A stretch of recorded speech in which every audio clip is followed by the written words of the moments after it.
95.9 WATD, online at 95.9WATD.com.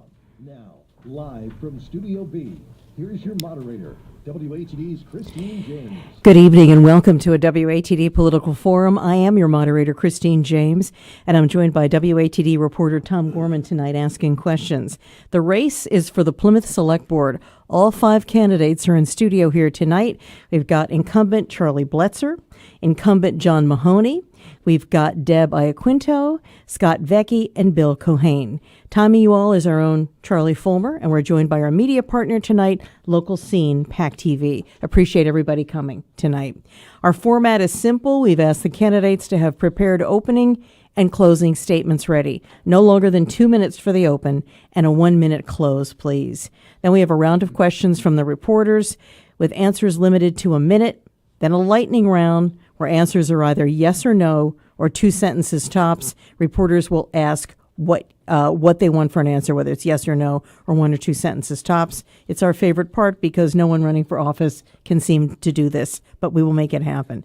Also, please try and keep your answers to around a minute. As we said, if you consistently go over, ramble, or start to repeat yourself, then you get the bell. Now, with Charlie doing the timing there, this system, we've tried it. It works. Green is go. Yellow is you've got 10 seconds. Red is stop. If you're still talking, I give you the 5-second count on red. If you're still talking, you get the bell. And after that, if you're still talking, we cut your mic. So that's how we try to stick to a tight format. Now, we just chose opening and closing order out of the official WATD stand-in newsroom koozie.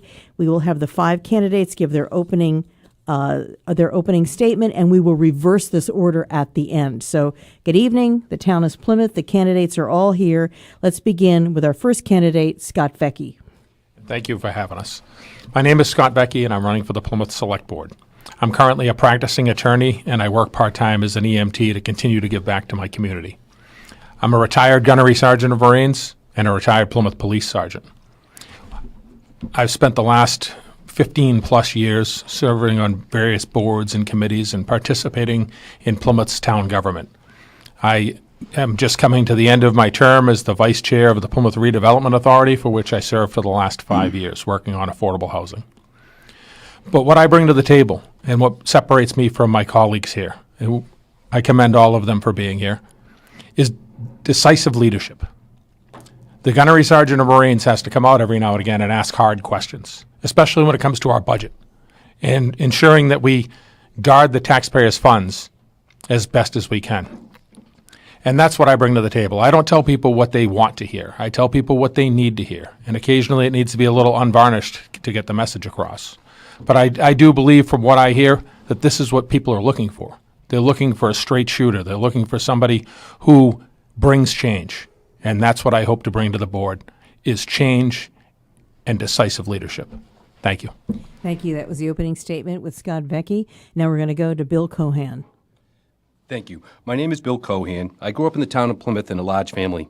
My parents taught us the importance of community responsibility and giving back. After graduating from high school and college, I became a community field organizer and traveled across the country, eventually ending up in Washington, D.C., working for Senator Daniel Patrick Moynihan. Working in that capacity taught me the importance of the legislative process as it relates to strengthening communities. I returned back to the town I grew up and began a small business in real estate. I joined numerous boards and committees and served as a town meeting member for nearly 25 years. In 2002, I saw an opportunity to get the Community Preservation Act on the ballot in Plymouth. Working with the community, we were able to adopt the Community Preservation Act. I served as its chair, working to preserve thousands of acres of land, building parks, preserving historical resources, and building hundreds of units of affordable housing. The institutional knowledge that I gained, I believe, can serve the Select Board.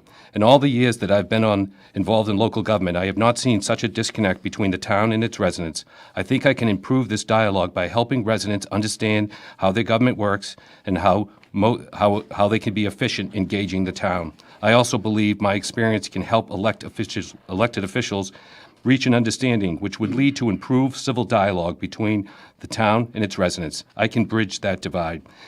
If we are to meet the challenges of Plymouth faces, growth, development, preservation, water protection, controlling the cost of services as they relate to taxes, we'll have to work better together. Senator Moynihan would often say, you can have your own opinions, but not your own facts. In 27 years as a volunteer for the town of Plymouth, I have gained an institutional knowledge on how this process works.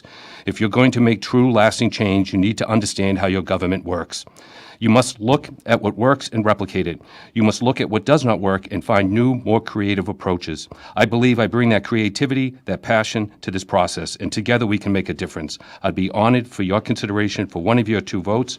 My name is Bill Keohan. I'm running for the Select Board May 17th. Well, you just made it there. Thank you very much. Opening statement, Bill Keohan. Now we're going to go to John Mahoney, your opening statement. Christine, good evening. Thanks for having this forum and inviting us all up here. Once again, I say this every 3 years. I'm disappointed that you only call me every 3 years. Having said that, coming up to WATD, which means we're at the dump, I have fond memories of coming up here, especially the times that we had with Charles Matheson, and we lost him a year ago, and we certainly miss him because he brought a different perspective to some of the dialogue that we had. Second thing I want to say is that I was a little tardy tonight because I left 11 Lincoln Street, which for years had been the townhouse of the government of the town of Plymouth, but is now the school department. And Dr. Jim Sorensen is walking away after 35 years on the Plymouth School Committee. So I attended that event, and I want to congratulate him on his well over 3 decades of service to the town of Plymouth. Again, my name is John Mahoney. What separates me from my the other individuals on the ballot is my experience. I get things done.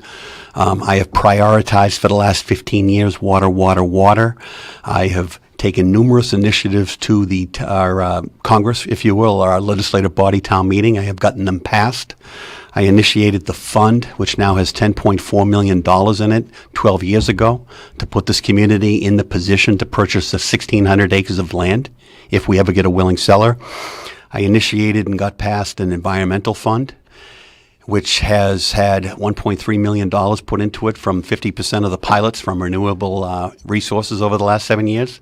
That $1.3 million has gotten the community another $14 million plus. The return on investment on that has been over 10 to 1. There's a multitude of other things I have done. I have an issue with always raising property taxes, especially to invest in infrastructure. I just listened to Mr. Tachi's show on the way up Route 3. Proposition 2.5 is a complete failure. And hopefully we can get into the rest of that over the course of the next hour. Thank you, Christine. Thank you. That was John Mahoney, opening statement. Now we're going to go to Charlie Bletzer. Thank you. Thank you, WATD and staff, for hosting this forum, especially Tom and Christine for moderating this. Plymouth is facing real complex issues, and we need leadership that's focused, collaborative, and proactive. Since joining the Select Board, I've worked hard to shift us from a reactive mindset to a proactive one, because when we anticipate problems and plan ahead, we get better results for the people we serve.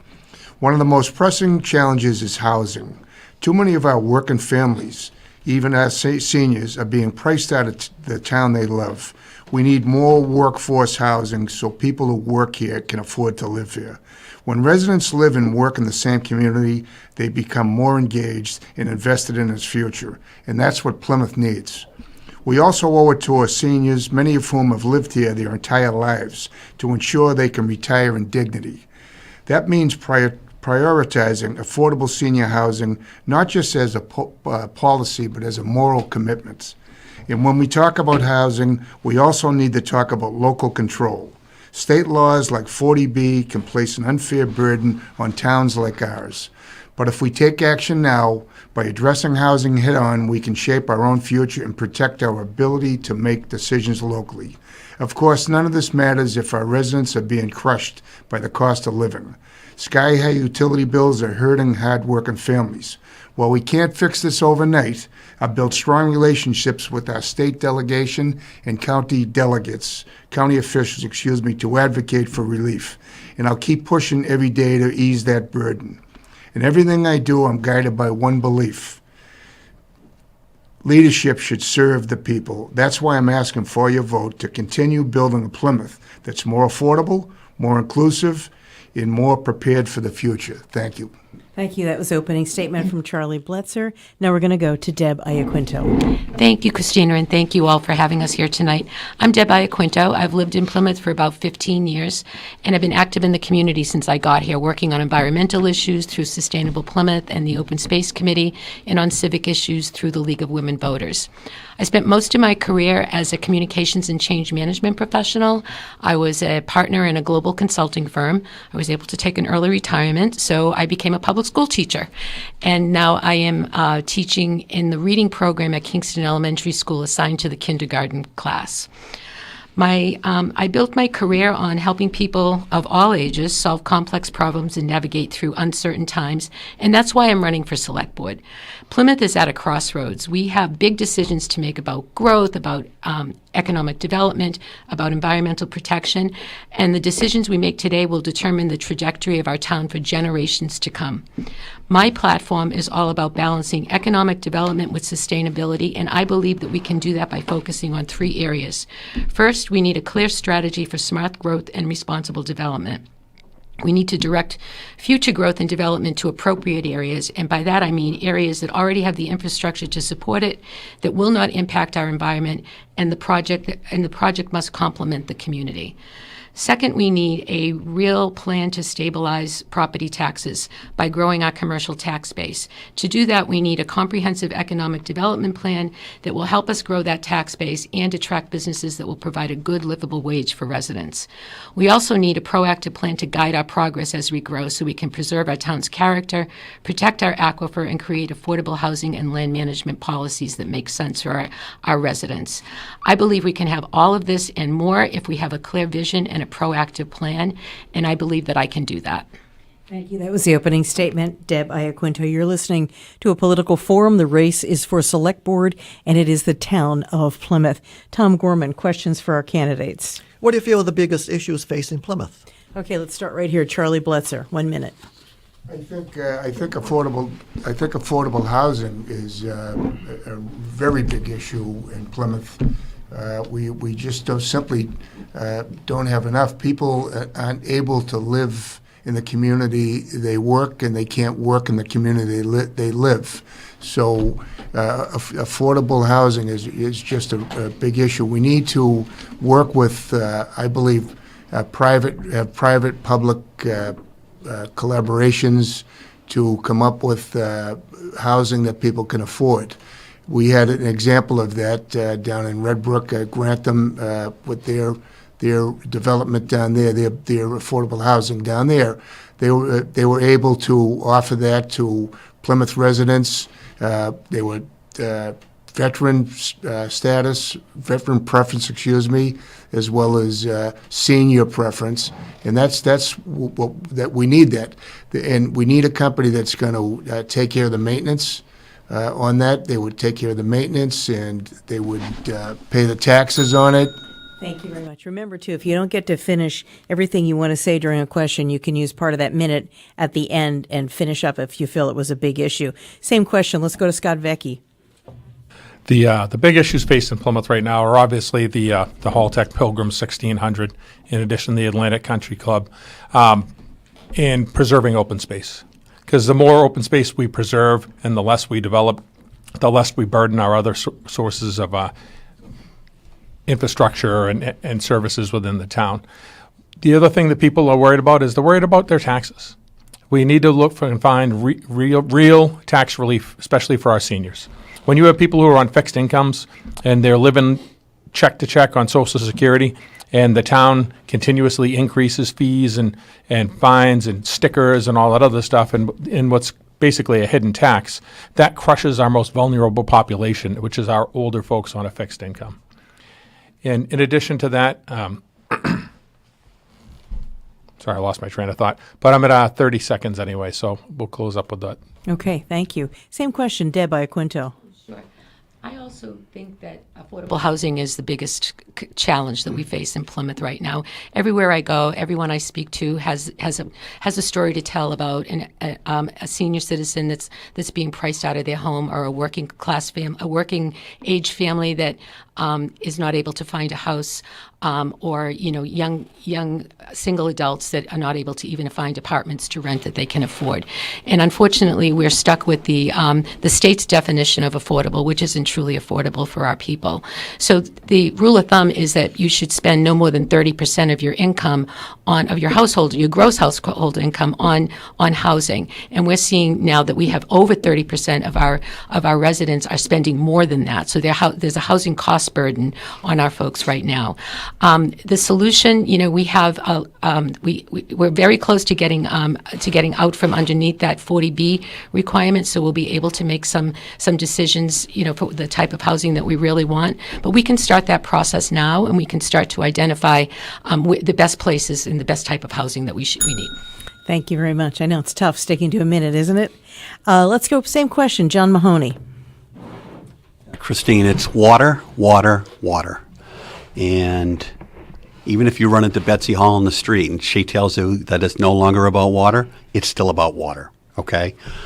So on August the 17th, site visit in a wooded lot off of Long Pond Road, water superintendent told myself and former chair Ken Tavares that one of the wells in our system back in the drought of 16 went down to nothing multiple times. The question was posed, what did you do? Direct quote, there's nothing we could do. We just hope that the public didn't figure it out. 5 years later, in August of 22, I was told by another department head that the research into desalinization has begun. So we sit on top of this wonderful aquifer. We have no control over it, and it is being decimated by the inability to the community to be proactive with respect to getting open space and failed housing policies at the state level. So the state took care of the Boston 128 area with the Quabbin. The state took care of Brockton with Silver Lake 125 years ago. We are on our own. Thank you. That was John Mahoney. Now let's go to Bill Keohan. When you look at Plymouth over the last 35, 40 years, I grew up in this town and the same problems consistently appear, and that's about how we preserve our open space, how we grow, how we expand our economic base, how we protect all of the resources that Plymouth offers in the sources that attract people to Plymouth. So it's been a dilemma that's been going on now for generations. The same thing keeps working its same way through the system where we need to work to preserve these attributes of Plymouth.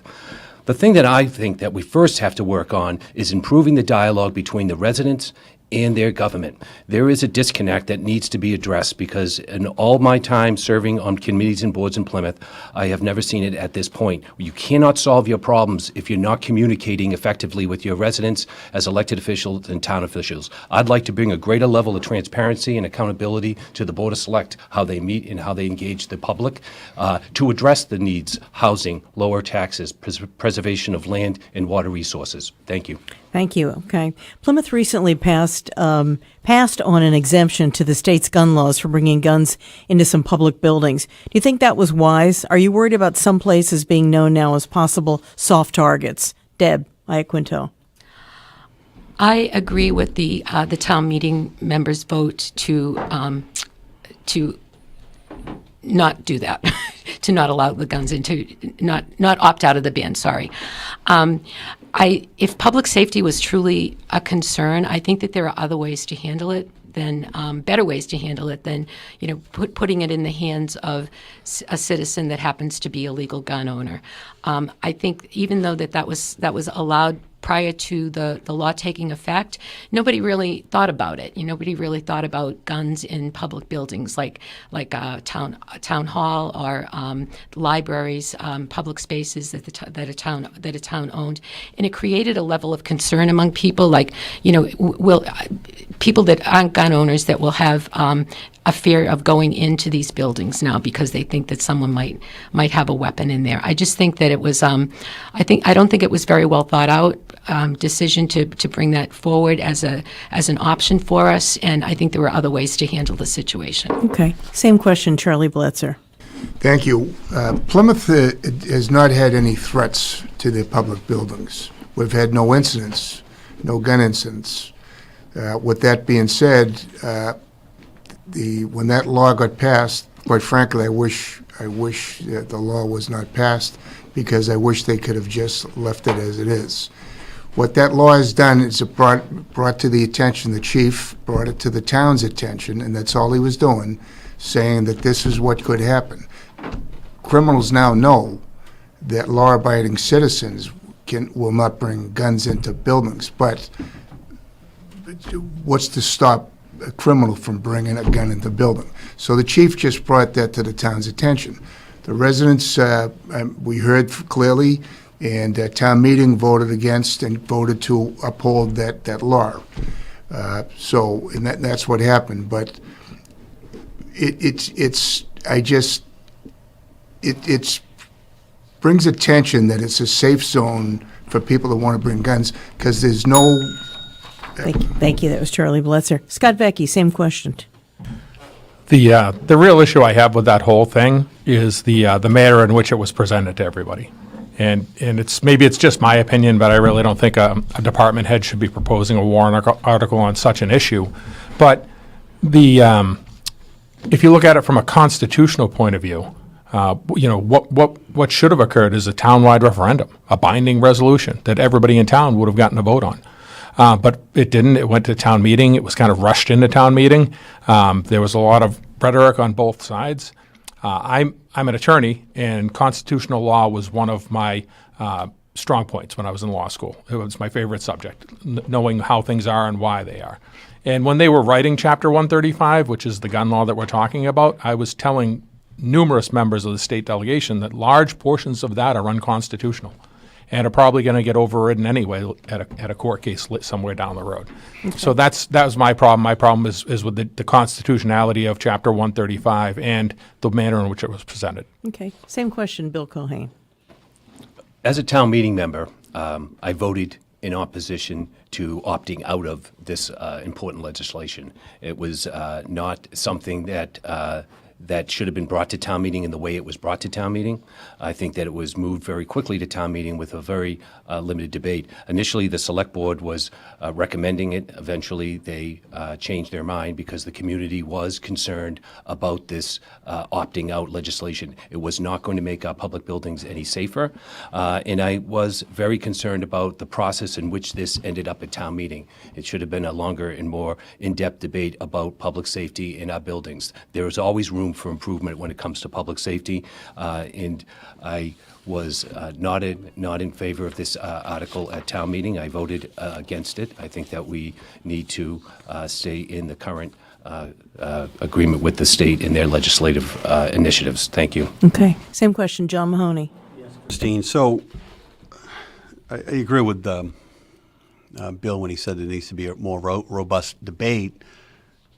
But any debate in the future has to have more data presented, especially not only to the public, but to the 162 town meeting members. So I do know that I believe that the chief and the town manager are beginning the process of looking at a menu, if you will, to provide the public and the town meeting members that if this were to come back, what are the buildings that falls underneath this? Which ones are maybe more safe or less safe than the others? And what does enforcement of the law look like? Okay, are you down to one entrance? Is it two entrances? Is it three entrances? What do you need at each entrance to, filter out any potential, firearms that might come into the building, and what's the cost associated with that? So that process has already begun, and I don't know if it's 6 months or 2 years away, but that data will be put out there. I'm going to stick to this topic of law enforcement because I know that on the ballot questions, question number 1 says, shall this town revoke its 1917 acceptance of the Civil Service Law, Chapter 31 of the Massachusetts General Laws for the Police Department, meaning taking it out of civil service? John Mahoney, do you think that's a good idea? Yes, Christine, I do. I think the Commonwealth does some things very well. There's a lot of things they don't do well, and one of those things is they don't look at laws that they pass 40, 50, 60 years down the road and say, what works with this law and what doesn't, okay? And I'm not saying get rid of the law, like 40B, but you need to amend it. Chapter 61, you need to amend it. Here's another example, civil service. I think it was passed in 1892. The town of Plymouth voted it in 1916. The amount of communities underneath this is dwindling very rapidly. It's kind of an antiquated system. It no longer works. If Chief Flynn loses an officer tomorrow, he doesn't replace that person for 18 months. Things like that don't work. So I am in favor of yes on one. And I believe that there are plenty of guardrails in place to protect the community from, nepotism and favoritism with respect to the hiring. Okay. Deb Iaquinto, same question. What do you think? Yeah, I also think that we should vote yes on one. I think that we would have a significant public safety issue if we don't already, because of our chief's is hamstrung in terms of being able to recruit and retain the number of officers that we need for this town. And the getting out of civil service would allow us to broaden that recruitment pool, and would also allow us to bring in mid-career hires of trained, experienced officers into the system in a way that we can't do that now under civil service. I also know that we're not just going to get rid of all of the guardrails. We could still have exams that would be administered by a third party, so the bias would be eliminated in that case. We could have assessment centers. There are other ways to assess and make sure that the police officers we're bringing in are qualified. Plus, they'll go through the training. They'll go through the academy and the other kinds of training that our officers currently have. Same question, Bill Keohan. So I approach this question a little bit differently, because I'm very cautious about opting out of something that we've been in for nearly 117 years. And I'm cautious, a reason for is about the amount of information that's available to the general public to make a binding question referendum. People are going to be going to the polls on the 17th, and they have to understand how they're going to vote on this. This was decided after 117 years of being in this system. We opted out with 35 days. They had an emergency meeting of the select board.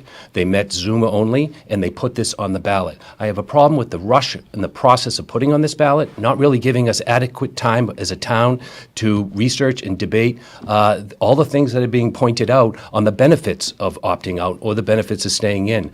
I think that something like this needs more time to be examined by the general public before we opt out. My concerns is how it ended up on the ballot.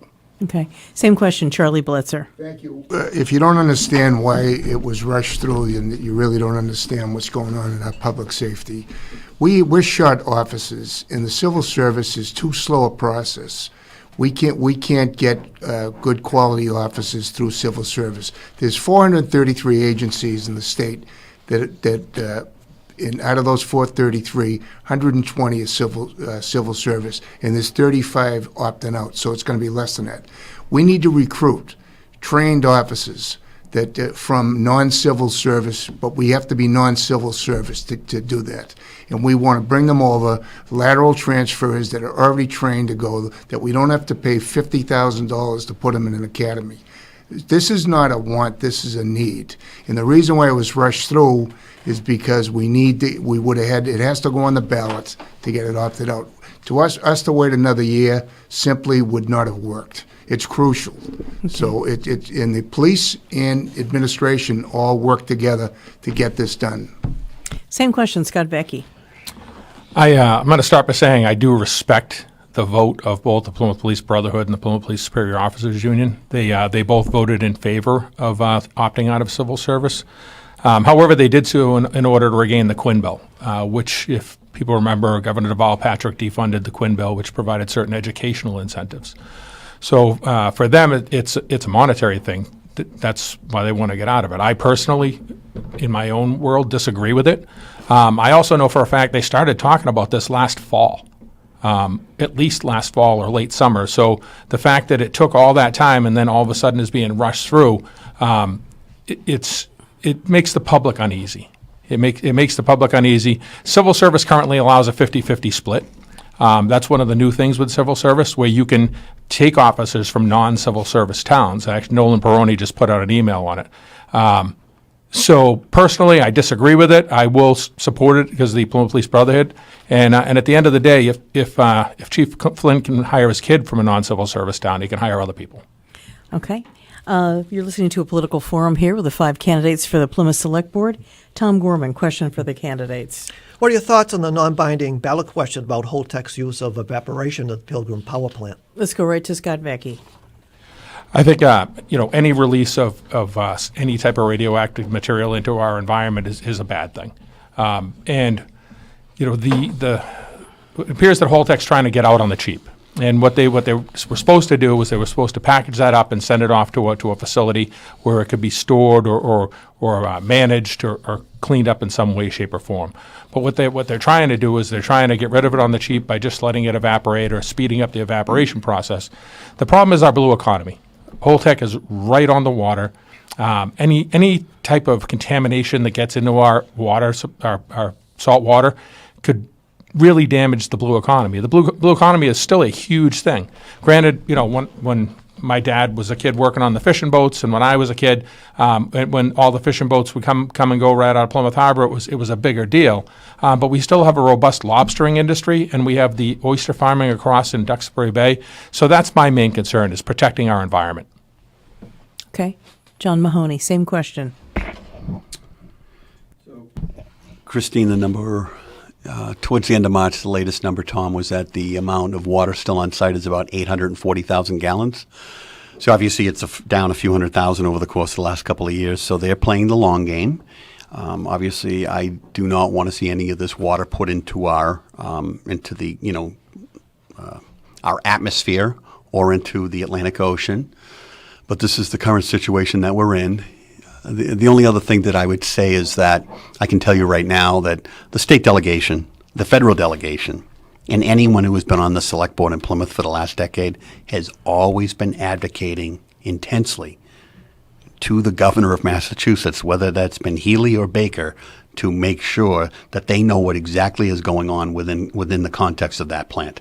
Charlie Baker took a tour of that plant because I advised him to do that. So somebody was concerned that it might be misleading that we weren't doing our job, but this has been a focus of the community for a decade. Okay, same question. Charlie Bletzer. Yes, I believe that question is that the town, the select board, that we can have a seat at the table to negotiate that. And I know we're against it, and that's really what this is about. And we're working with the state and the federal, and we want to have a say at the table. So I support that. Okay, same question. Deb Iaquinto. Yeah, I also support that question. I love this question, in fact, because I think it raises awareness for the issue, and it's helping to educate people that are starting to ask questions about, what is actually going on with that water and with Holtec's plans and where it stands with the federal legislators and this, that whole process. I am very grateful for the work of some of our environmental groups. Save the Bay, for example, has been very active in bringing this to our attention and also in advocating for it at the state level. So I think it's great, and I can't see any reason why it's not going to pass. Okay, same question, Bill Keohan. I also support this ballot question. I think it's a very, very important issue. The town has been doing what it can in its committees to engage the state and federal delegation and our state and and our federal government on the importance of this subject matter. That's a good thing, but this is only allowing the residents to weigh in to encourage everyone to continue talking about this very important issue, because we do not want to release radioactive material into our bay or into our air that would make Plymouth toxic in a way that it would hurt its economic viability on its nearly 22 miles of ocean front, and all the work that we've done over the last 30 years in land preservation and water protection. We wouldn't want to threaten that. So it's critically important to make this issue a priority for the residents and for the town and the state and the federal government, and how we decommission that plant safely. Now, this is from our Plymouth reporter, Bobby Clark. She couldn't be here tonight, but she sends in the Zoning Board of Appeals, or ZBA, a powerful board that's often the final word on whether or not a project goes forward and in what form. The ZBA is appointed by the Select Board. Do you believe the ZBA should be an elected board? Bill? No, I do not believe the Zoning Board of Appeals should be elected. I served on that board for 17 years because we do not want that board to be influenced by any big money, because there's a lot of money involved in developing in Plymouth and its land for commercial and residential development. The Zoning Board of Appeals would hear cases from landowners, represented by attorneys, petitioning for relief from the Zoning Board of Appeals. What I've learned during that 17 years is that we need to look at our zoning bylaws and start to change them to promote and incentivize small businesses through light industrial zoning. So really, my experience on that board has taught me the importance of light industrial zoning because it does promote small businesses, which are the backbone of our local economy. And we should be looking at zoning changes that de-incentivize strip malls and big box stores that are costing the town money. Okay, same question, Charlie Bletzer. Absolutely, I don't think it should be an elected, ZBA should be appointed. It's a very important board. It takes a lot of money to run an election, and I think if we did that, that's a non-paying job. I don't think we'd have the quality of candidates that would do that. As that my fellow candidates here can tell you how much it costs to run an election. And I don't think we'd get the candidates that would want to do that. So we need you need to trust your select board to appoint the appropriate candidates that are qualified to be in that board. The ZBA is all about legal issues. It's a legal thing. So it's all about laws, enforcing laws. And I just think if it was elected, a lot of people wouldn't run. It takes time, it takes money, and simply we're lucky to have the volunteers that we have on that board and the quality we have. So, thank you. John Mahoney, elected or appointed ZBA, what do you think? Absolutely appointed, Christine, not elected. So the Zoning Board of Appeals is you're showing up in front of them because you're looking for some sort of relief that might not be, completely crazy. And I just want a board that obviously is appointed by the Select Board, but is objective and interprets the bylaws and makes an objective evaluation as to whether or not to provide relief to the individual in front of them. Be professional about that while they're in front of them, and obviously give everyone within the context of whatever case it is the opportunity to weigh in publicly. And then on economic development, we just need to focus on our village centers in the existing commercial industrial areas that we have and make sure that they are maximized out in that before we move on to create any other acreage underneath those umbrellas. Same question, Scott Vecchi. I'm actually very intrigued by the question. I never put a lot of thought into that. But I'm also a big believer in giving the voters recourse. And if they see something that's going on, they see some problems that are happening. We have a lot of problems right now with our public discourse. We have, it's on both sides, whether it's on the board or whether it's the people at public comment. We have a lot of divisiveness going on right now. A lot of decisions are being made that a lot of people don't agree with. So I'm a big fan of giving voters recourse, to affect their government directly. When you step it down from you elect the select board and then they appoint people and you hope they appoint people that you like, and if they don't, then like I said, what's your recourse is against the select board. So I'm actually intrigued by that.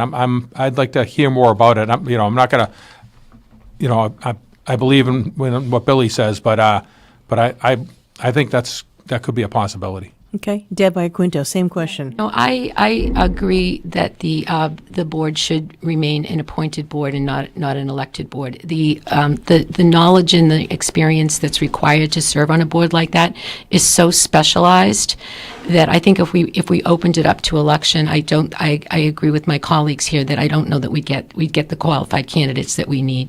So it really does need to be a thoughtful selection process and interview process and assessment process that the select board does in order to identify the best, most qualified people to sit on those boards. My experience in observing the Zoning Board of Appeals has been that they are incredibly thoughtful, very objective, and really take the time to ask the very tough questions and make very informed decisions. So I don't see a need for a change at this point. Tom Gorman, questions for the 5 Plymouth candidates here on the WATD Political Forum, also with our media partners tonight, local scene, PAC TV. What needs to change in Plymouth town government, or should there be any changes? Let's start with Charlie Bletzer. Change in town government. Well, I think the form of government is too antiquated. town meeting. I think it has to go. I really believe it.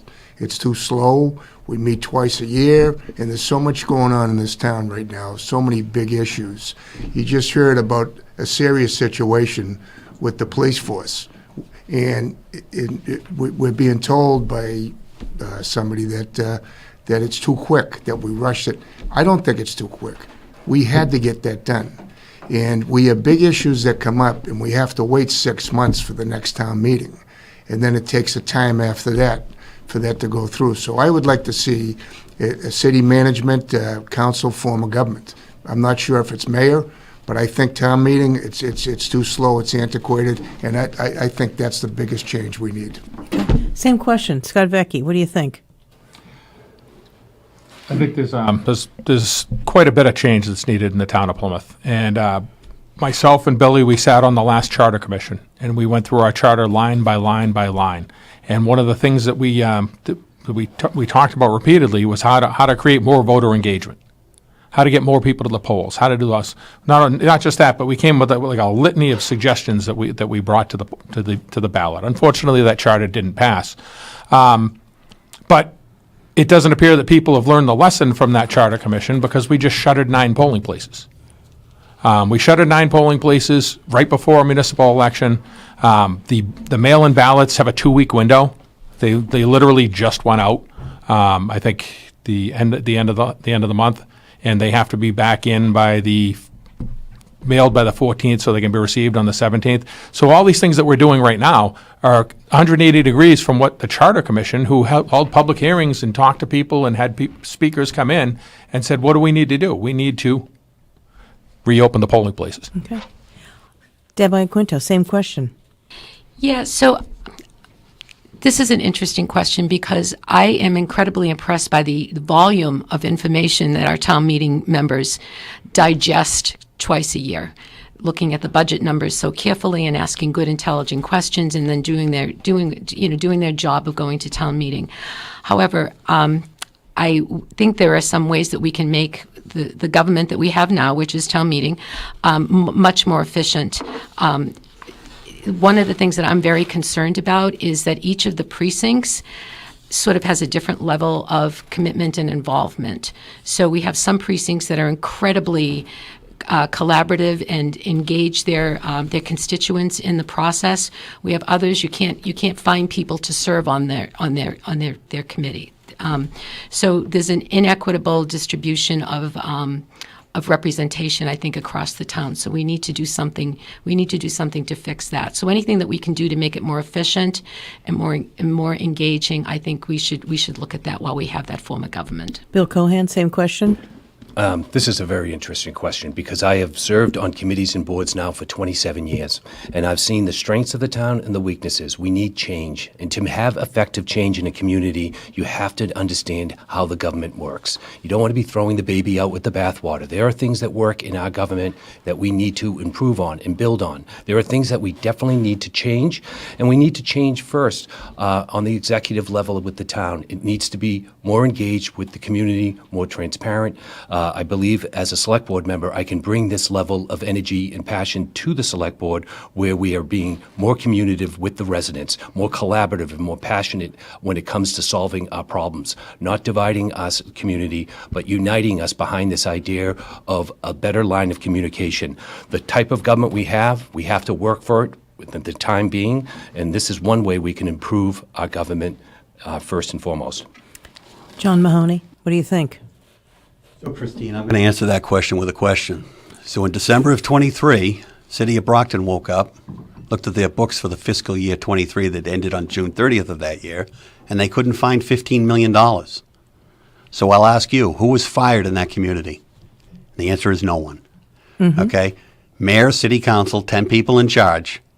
We can't find $15 million. So the statistical probability of that level of incompetence occurring in the town of Plymouth is 0. The community has had 3 bond upgrades over the course of the last 20 years. Everything I've done since I've been on this board is to look for efficiencies financially in the budget. I've taken probably 5 to 7 significant proposals to the town meeting body over the course of 15 years, As long as you can get up in front of that body and explain to them the benefits of why it makes sense for the town, they're going to pass it 99 out of 100 times. And I've been able to do that. Outside the box thinking. We do not need a change of government. That is a false narrative. Okay. Transparency is a much used word, yet when things happen in just about every town we cover, key officials in town, little to next to nothing is known, and the rumor mill starts up and it gets ramped up. Not sure how much can change in this direction because of personnel rulings, laws, and just the culture of town government. What do you think, John Mahoney? I have always been, obviously, I mean, this is kind of a joke, but I mean, I'm glad I didn't have Facebook in high school, Christine, okay? But nowadays, people get a hold of me via email, personal email, town email, cell phone, and Facebook messaging, okay? And sometimes I need help with some of that, and I reach out and get that help. I'm probably brutally honest to a fault. I'm always available. There are very few things that I will restrict my conversation of. I've had people call me up in the last week and have been critical of me because I haven't divulged information from executive session on Atlantic Country Club, okay? Because it was inappropriate, all right? And it wasn't ready for prime time yet. So I believe I have no problem with the board. I think they have taken unnecessarily a hit over the course of the last several years with the use of executive. It's very limited, negotiations, real estate transactions, or some sort of litigation. Same question, Bill Keohan. This, again, is a very important question. It's one of the passions that I brought to this idea of running for office. I really want to see a select board that is more transparent and more accountable around these questions. And that is, we're spending too much time in executive session. If I was to be elected to this board, I'd be asking for town council written opinion of why we're going to executive session and what we will be talking about before I vote to go into executive session.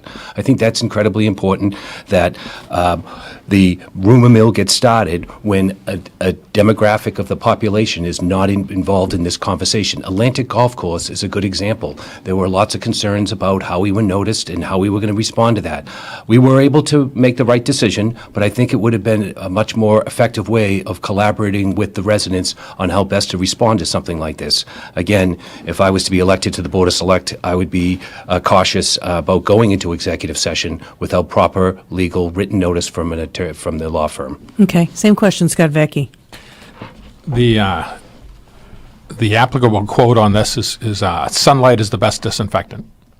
And people want to know what's going on. And again, there's certain things you can't talk about. You can't talk about contract negotiations and lawsuits and all that other stuff. But people want to be informed. They want to get an answer when they ask a question. There's an appearance of things occurring behind the scenes with little or no input. And you have to accept that sometimes appearance becomes reality. What people perceive as happening is what they believe, and it perpetuates itself. So one of the things I want to do is something that nobody's done before, which is to actually have office hours. Our state delegation, you can find them at the Council on Aging, you can find them at Town Hall, you can find them out at their office in Cottage Park, and I plan on setting up, at least once a month. If not, I'd like to do it bi-weekly. Be in some place where the voters have access to come in and ask whatever you want. And I think that's the best way to get transparency. Let's go the same question, Deb Iaquinto. Yeah, so this is a great question. With my background in communications and change management, I'm wired to think about the change management process with everything in my life. But when I think about being able to bring that to the select board, I do think there's a time and a place for executive session.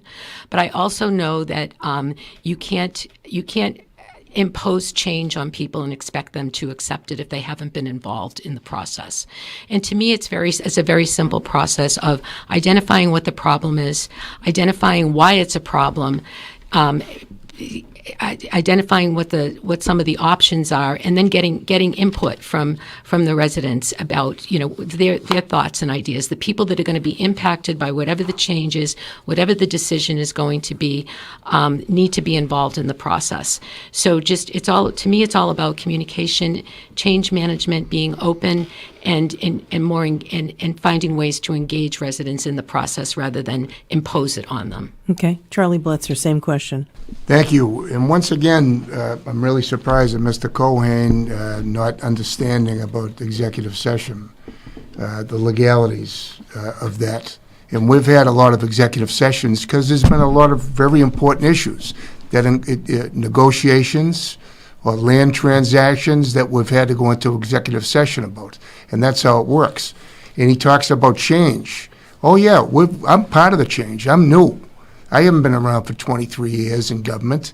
And I'll tell you, one of the big changes that we did is CPC. We changed the chairman. We didn't reappoint them.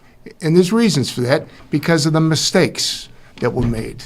And I could point out the Symes House, Oak Street, Nelson Park, many mistakes that were made in purchasing or not purchasing.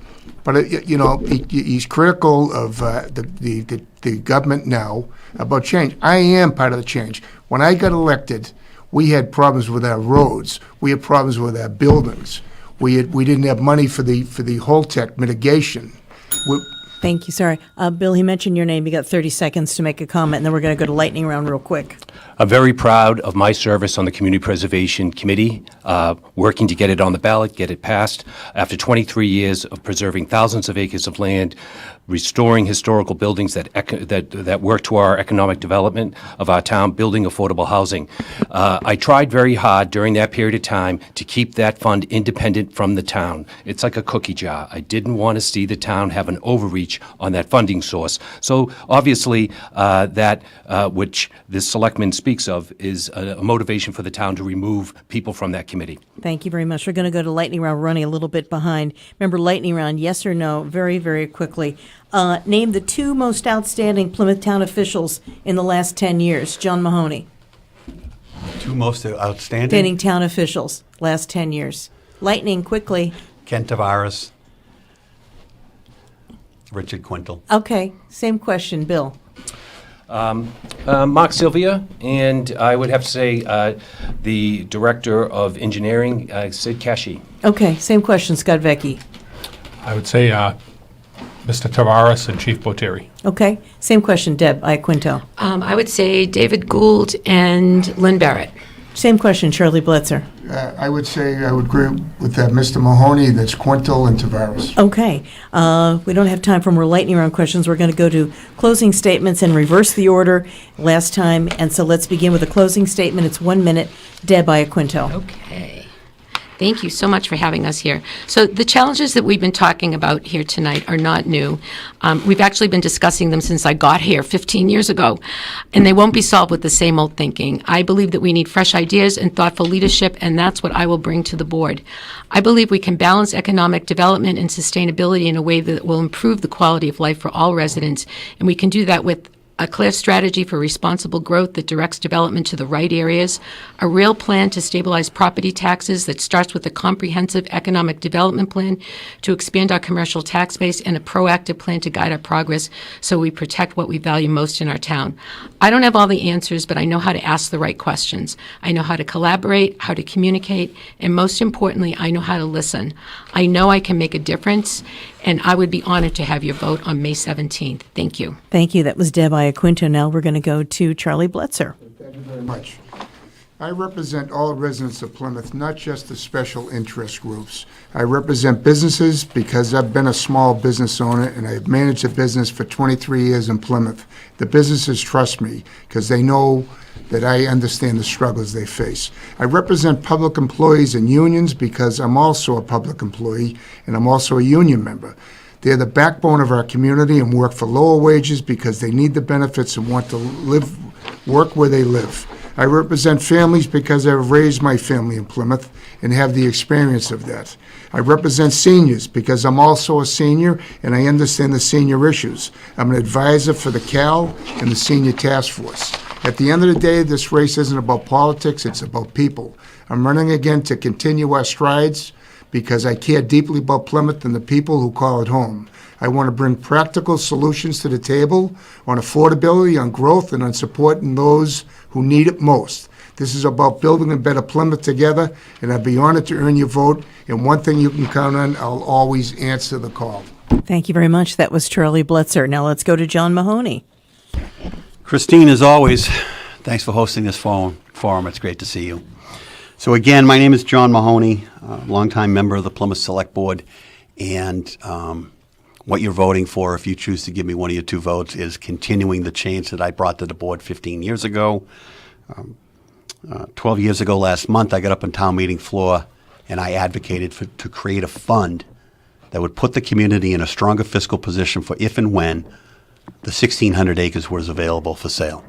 And that has probably never been done before in Massachusetts history. And that fund today has $10.4 million in it. I've been proud to work with Mr. Bletzer over the last couple of years. We got an 8-year agreement with Holtec that guarantees us the right of first refusal. That document expires June 30th of 31, and in that document we have 270 days per form. So all we need is a willing seller. That's all I do. It's water, water, water, and looking at revenue streams that you don't put in the general fund so we can invest billions over the next 50 years in infrastructure without raising property taxes. Thank you. That was John Mahoney. Final statement. Bill Keohan, final statement. Thank you very much, WATD, for hosting this. I'd like to thank my fellow candidates for this office, the Select Board, Scott and John and Deb and Charlie. I've known them for many years and worked with them on numerous committees and boards. And I've worked over the last 27 years with a lot of different people across the town of Plymouth, different organizations and nonprofits. I've learned a great deal from these organizations and how to bring them together to really make change. And that's what I want to do. I want to make change based on my life experience here in Plymouth, growing up here in Plymouth, and also the institutional knowledge I gained on how this town works. And I am very passionate about the Community Preservation Act. I think it was something that has changed the face of Plymouth, and it has changed it with working with the town, its residents, its organizations, looking for grants to preserve thousands of acres of land, build affordable housing, and protect historical landmarks. I hopefully will bring this passion to the Select Board if you consider me for one of your two votes on May 17th. Thank you. My name is Bill Keohan. Thank you very much. You've been listening to the 5 candidates for the Plymouth Select Board here on WATD with our media partner, local scene PAC TV. I'm Christine James. Tom Gorman with me asking questions. Our engineer, Larry Nelson, here on his birthday, working very hard. Charlie from Scott Vecchi, sorry. I thought I mentioned your name there. It's your birthday too? Oh, I'm sorry. Excuse me. Let's go to Scott Vecchi. I'm sorry. Thank you. Sorry to have to butt in like that. That's okay. That's and fine. just when the three things when my brain housing group kind of seized up there, sand mining. Sand mining was the third most important issue that I was going to bring up, something that we definitely need to stop. And we need to define what is and isn't sand mining. But that's not my closing statement. My closing statement is I have a lifetime of service. From when I graduated Plymouth Carver High School in 1987, joined the Marine Corps, got out of the Marine Corps, worked for the Plymouth Police Department, seasonal, then for the Suffolk County Sheriff's Department, the Transit Police, then back to the Plymouth Police Department. Now I work as an EMT on the ambulance in Plymouth and around the South Coast. My entire life has been about serving others, and I ask you to let me continue my lifetime of service as your next Select Board member. I hear a cry for change. People aren't happy with the lack of public discourse. They aren't happy with the fact of things that appear to have lacked transparency, or they aren't happy with the appearance that the town manager is telling the selectmen what to do and not them telling the selectmen what to do. Please let me be part of the change. Thank you very much. And again, this will be up online tomorrow. PAC TV will be running this as well. Remember, we tell people, get out and vote. The election, May 17th. If you don't vote, you don't have a voice. I'm Christine James, 95.9 WATD.